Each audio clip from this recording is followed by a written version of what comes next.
Hello everyone, मेरे प्रिय छात्र छात्राओं और मेरे प्रिय साथियों, स्मार्ट स्टडी के इस पावरफुल कोर्स में आपका हार्दिक स्वागत है। इस लेक्चर में, इस वीडियो में हम स्टूडेंट की सबसे बड़ी प्रॉब्लम को दूर करने वाले हैं। उनका हॉट टॉपिक रहता है कि पढ़ाई में कंसंट्रेशन नहीं हो रहा, फोकस नहीं हो रहा, मन नहीं करता। तो इसमें हम जानेंगे पढ़ाई में कंसंट्रेशन कैसे बढ़े। आप जानना चाहेंगे? तो जब मैं इसके ऊपर रिसर्च कर रहा था, पता करने की कोशिश कर रहा था कि ऐसा कौन सा फैक्टर है जिसके ऊपर कंसंट्रेशन सबसे ज़्यादा डिपेंड करता है, तो जब मुझे पता चला आई वॉज शॉक्ड।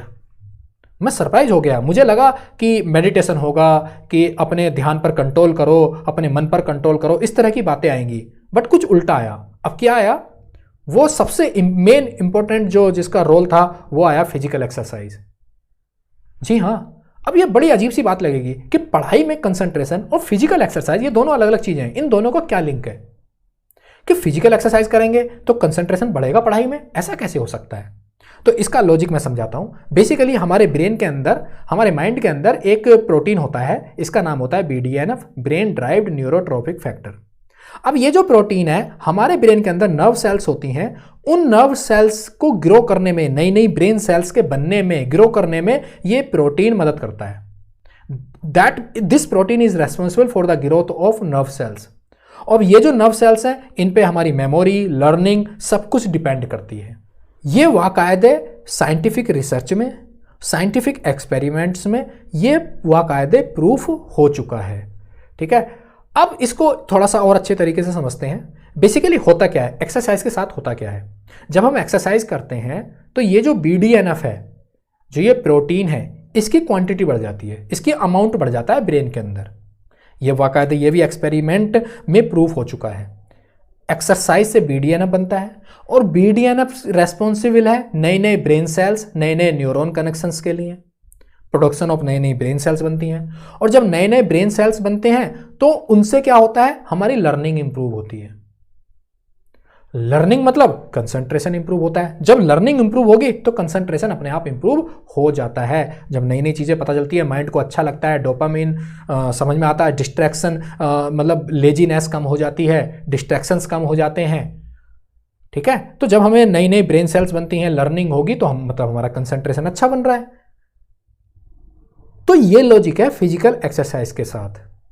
और इसके ऊपर मैं आपको एक वीडियो क्लिप प्ले कर कर दिखा रहा हूं, जिसमें एक्सपेरिमेंट के साथ, साइंटिफिक एक्सपेरिमेंट के साथ ये बताया गया है कि कैसे एक्सरसाइज का डायरेक्टली लिंक है हमारे कंसंट्रेशन के लेवल पर। और ये जो वीडियो है, ये YouTube channel great idea great life YouTube channel से मैंने ली है। और आप जब ये समझेंगे, आप ये वीडियो देखेंगे तो आप खुद सरप्राइज हो जाएंगे। ठीक है, तो बेसिकली जब नए नए सेल्स बन रहे होते हैं ना, ये जो नई नई सेल्स बन रही होती हैं, ये आपस में कनेक्ट करती हैं। जब कनेक्ट करती हैं, जब नई नई लर्निंग्स आती हैं, और ये जितना ज़्यादा BDNF होगा उतनी अच्छी तरीके से कनेक्ट करेंगी, और BDNF बढ़ता है फिजिकल एक्सरसाइज से। अब वो आप डायरेक्ट वीडियो देखिए। आंसर है वो है एक्सरसाइज। जब भागते हुए चूहों के ऊपर एक्सपेरिमेंट किया गया तो देखा गया कि उनका BDNF 2 से 3 टाइम्स इंक्रीज हो जाता है, और ये BDNF एक्ट करता है एज अ ब्रेन फर्टिलाइजर। इस बुक में इसे मिरेकल ग्रो का नाम भी दिया गया है, जिससे लर्निंग कैपेबिलिटी बहुत ज़्यादा इंक्रीज हो जाती है।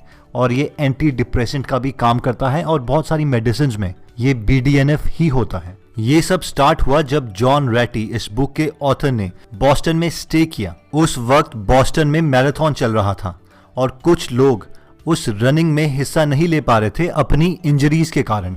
अब हुआ ये कि वो सारे के सारे मैराथन रनर जो उस रनिंग में हिस्सा नहीं ले पाए, सब में सेम सिम्टम्स आने लगे, जैसे कि बहुत ज़्यादा डिप्रेस हो जाना, किसी चीज़ पे कंसंट्रेट ना कर पाना। इतना ही नहीं, वो अपनी हर चीज़ को टालने लगे, नहीं कल करेंगे यार, परसों करेंगे। और उन लोगों में शामिल थे दुनिया की जानी मानी हस्तियां, जैसे कि इवन MIT के प्रोफेसर्स, जो लाइफ में बहुत ज़्यादा डिसिप्लिन रहे हैं और कभी भी अपने काम को पोस्टपोन नहीं किया, कभी भी अपने काम को नहीं टाला।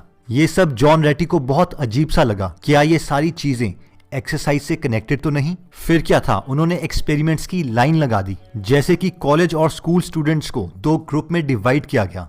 पहले ग्रुप को बोला गया कि आपको क्लास लगाने से पहले एक्सरसाइज करनी है, जबकि दूसरे ग्रुप को बोला गया कि आप क्लास लगाने से पहले सो के आएंगे। और बाद में इन दोनों ग्रुप के रिजल्ट्स कंपेयर किए गए, तो जो ग्रुप ए था उसके रिजल्ट्स ग्रुप बी के कंपैरेटिवली बहुत ज़्यादा अच्छे थे। और ये एक बार नहीं बार बार प्रूव किया गया कि एक्सरसाइज से आपका BDNF इंक्रीज होता है और उस BDNF से आपके सेल ग्रो करते हैं, जिससे कॉन्सेंट्रेशन इंप्रूव होती है और ये एंटी डिप्रेसेंट का भी काम करता है, यानी आपका डिप्रेशन भी बहुत कम हो जाता है।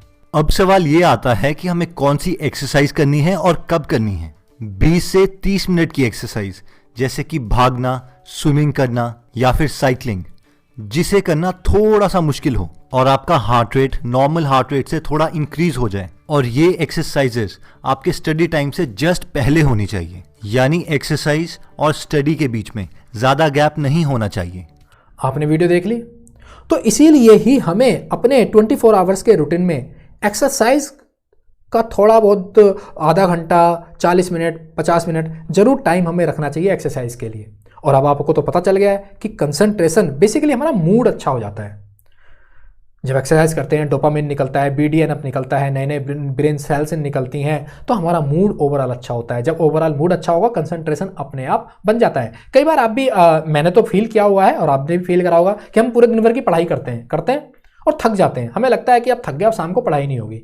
लेकिन शाम को अगर पौन घंटा, आधा घंटा एक्सरसाइज करके आ गए, एक्सरसाइज करने के बाद फिर से माइंड बिल्कुल रिफ्रेश हो जाता है। फिर से ऐसा लगता है कि जब दोबारा पढ़ते हैं तो हाई एनर्जी के साथ पढ़ाई होती है। ये मैंने खुद फील किया हुआ है, एक्सपेरिमेंट किए हुए हैं मैंने इसके ऊपर। तो ऐसा, ये एक्सरसाइज के बाद तुरंत एकदम से माइंड रिलैक्स हो जाता है, ठीक है, एकदम से फोकस बन जाएगा, तो थकान अपने आप चली जाती है। तो इसलिए हमें एक्सरसाइज हमें अपने रूटीन में जरूर रखनी है, जिससे हमारा पढ़ाई में कंसंट्रेशन अच्छा बनेगा, मूड अच्छा बनेगा और हमारी पढ़ाई का आउटपुट अच्छा रहेगा। बाकी कुछ और फैक्टर्स हैं जिनके ऊपर हम बात करेंगे कंसंट्रेशन के लिए। तो देखो, जब हम पढ़ाई कर रहे हैं, जितनी हमारी अंडरस्टैंडिंग अच्छी होगी सब्जेक्ट की, उस टॉपिक की, कंसेप्ट्स की, उतना हमारा कंसंट्रेशन ज़्यादा बनेगा और उतनी ही बढ़िया मेमोरी होगी। ये तो सिंपल लॉजिक है। जो हमारा दिमाग जिस चीज़ को समझ पा रहा है, अच्छी तरीके से समझ पा रहा है, उसमें हमारा मन अच्छा लगता है। मन अच्छा लगेगा तो कंसंट्रेशन बनेगा और वो हमारी लॉन्ग टर्म मेमोरी, अच्छी मेमोरी के साथ लॉन्ग टर्म तक रहेगा हमारे दिमाग के अंदर। आप मानते नहीं मानते इस बात को? दूसरा है, हमें अपने आसपास 24 आवर्स के रूटीन में, अपने माहौल में डिस्ट्रैक्शंस को एलिमिनेट करना है। इसके ऊपर तो हम पहले भी काफ़ी बात कर चुके हैं। तो कंसंट्रेशन की दिक्कत नहीं होती। एक्चुअली हमारा जो जीवन है ना, चारों तरफ से वो डिस्ट्रैक्शन से भरा हुआ है। हमें वो डिस्ट्रैक्शंस को ख़त्म करना है, उसकी वजह से हमारा कंसंट्रेशन नहीं बन पाता, ठीक है। तो हमें जो डिस्ट्रैक्शंस है उनको हटाने हैं, चाहे मोबाइल गेम हो, चाहे वीडियो गेम हो, चाहे टीवी हो, चाहे कोई स्पोर्ट्स हो, छोटा मोटा स्पोर्ट्स हो, हमें वो अपने जीवन से हटाने हैं, डिस्ट्रैक्शंस को हटाने हैं। डाइट, अच्छी डाइट लेंगे, अच्छा हम सिंपल खाना खाएंगे, फास्ट फूड नहीं खाएंगे, तो उससे हमारा मूड सही रहता है। देखो, कंसंट्रेशन हमारे मूड पर डिपेंड करता है। किसी दिन हमारा मूड बहुत अच्छा है, पढ़ाई बहुत अच्छी होगी, कंसंट्रेशन बहुत अच्छा बनेगा। होता नहीं होता ऐसे? तो क्यों होता है? तो ओवरऑल अगर हम डाइट अच्छी रखेंगे तो हमारा मूड अच्छा रहेगा। हमारा डाइट पे पूरा डायरेक्टली लिंक है हमारा मूड। एक और है, फोर्थ पॉइंट है, बहुत अच्छा पॉइंट है ये। इसमें हम समझेंगे कि मेंटल प्राइमिंग, इसको नाम से मेंटल प्राइमिंग भी कहते हैं, कि जो भी हम या तो सेल्फ स्टडी करने वाले हैं या क्लास में जाने वाले हैं, तो अपनी पढ़ाई से पहले एक बार मेंटली तैयार करो अपने आप को कि मैं अब ये करने वाला हूं, मैं अब सेल्फ स्टडी करूंगा, इतने घंटे करूंगा, क्या क्या पढ़ूंगा और मैं एग्रेशन के साथ पढ़ूंगा, आउटपुट मुझे अच्छा लेना है। तो उससे क्या है, आप माइंड की पहले से तैयारी कर रहे हो, उसकी प्राइमिंग कर रहे हो। आपने मेंटली अपने आप को तैयार कर लिया पहले से ही युद्ध में लड़ने के लिए। तो उससे क्या होगा, कंसंट्रेशन अच्छा बनेगा, रिजल्ट अच्छा आएगा। ये भी होता है, ये मैंने करके देखा है। कई बार आप पूरा तैयार होके सही से नहा धोकर खा पीकर जब बैठते हैं, बिल्कुल बढ़िया करके, चलो बढ़िया पढ़ाई करते हैं, नोट्स बनाते हैं, ये इस टॉपिक को समझते हैं, तो उसमें कंसंट्रेशन अच्छा बनता है। मेंटली अपने आप को तैयार करके जब पढ़ते हैं ना, तो कंसंट्रेशन अच्छा बनता है। ये होता नहीं होता? आपके साथ भी आई एम श्योर होता होगा। फिर आता है फिफ्थ, हमें इमोशनली कनेक्ट होना है पढ़ाई के साथ, ठीक है। हमें फायदे देखने हैं पढ़ाई करने के बाद, कि 2 साल पढ़ाई करूंगा, मेरा स्कोर अच्छा आएगा, रिजल्ट आएगा, मेरी नॉलेज बढ़ेगी, मेरा ज्ञान बढ़ेगा, मेरा एक्सपीरियंस बढ़ेगा, नौकरी अच्छी लगेगी। तो मुझे कनेक्ट होना है पढ़ाई के साथ। जब मैं किसी चीज़ के साथ इमोशनली कनेक्ट हो जाता हूं, तो मेरा अपने आप उस चीज़ के साथ कंसंट्रेशन क्या हो जाता है, बन जाता है। फिर 6th पॉइंट है, यह भी बहुत अच्छा पॉइंट है। हम क्या कर रहे होते हैं ना, हम परफेक्शन का वेट कर रहे होते हैं। परफेक्शन मतलब कि यार जब वो दिन आएगा और उस दिन से बिल्कुल बढ़िया रूटीन बनेगा और जब सारी चीज़ें सही हो जाएंगी मैं तभी पढ़ाई करूँगा। जी नहीं, ऐसा नहीं होता है। ऐसा नहीं होता है। जैसे मैं वीडियो रिकॉर्ड कर रहा हूँ, ये भी हो सकता था, मैंने बहुत पहले भी डिले करा ये कि यार अब व्यवस्था बनानी है, पूरा अच्छे से स्टूडियो बनाना है, एक एडिटर चाहिए, एक वो चाहिए, तभी वीडियो बनाएंगे। बोला नहीं, अब जैसी बन रही है बनाओ भैया, बना के स्टार्ट करो। तो होता क्या है, आप बस परफेक्शन का वेट ना करो, अब पढ़ाई करना स्टार्ट कर दो।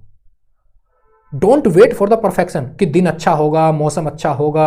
अपने जो टास्क को ब्रेक करो, बड़े टास्क को, सिलेबस को छोटे टास्क में ब्रेक करो और छोटे टास्क को बस काम करना स्टार्ट कर दो। बहुत अच्छा रिजल्ट नहीं आ रहा, बहुत अच्छे सारे न्यूमेरिकल सॉल्व नहीं हो रहे, कोई दिक्कत नहीं है, कम करो, बस करना स्टार्ट करो। क्योंकि होता क्या है, अगर आप नहीं करेंगे ना तो समय के साथ जो है इंस्पिरेशन कम होती चली जाएगी। बिल्कुल काम नहीं करोगे, लास्ट में प्रेशर आ जाता है, पैनिक हो जाते हैं, डर हो जाता है। तो लेकिन अब धीरे धीरे होता क्या है, जब थोड़ा थोड़ा काम करते रहोगे आपको सेंस ऑफ अचीवमेंट आएगा कि हाँ कर रहा हूँ, आपको मन करने लगेगा उस काम को करने के लिए। तो आपको जस्ट स्टार्ट करना है, परफेक्शन का वेट नहीं करना है। ठीक है, तो ये सारे फैक्टर्स मिलकर हमारे ओवरऑल कंसंट्रेशन, जब हम पढ़ाई कर रहे होते हैं फोकस पर, इन सभी चीजों से मिलकर हमारा कंसंट्रेशन बनता है। मैं आशा करता हूं आप इन सभी पॉइंट्स पर ध्यान रखेंगे और इंप्रूव करेंगे। सारे पॉइंट्स पर थोड़ा थोड़ा इंप्रूव करिए, जिससे आपका पढ़ाई में बहुत अच्छा फोकस बनेगा, कंसंट्रेशन बनेगा। और बाकी मैं आशा करता हूं आपको ये वीडियो लेक्चर बहुत बढ़िया और इंफॉर्मेटिव रहा होगा। लेक्चर देखने के लिए, चैनल से जुड़े रहने के लिए हृदय की गहराई से आपका बहुत बहुत धन्यवाद।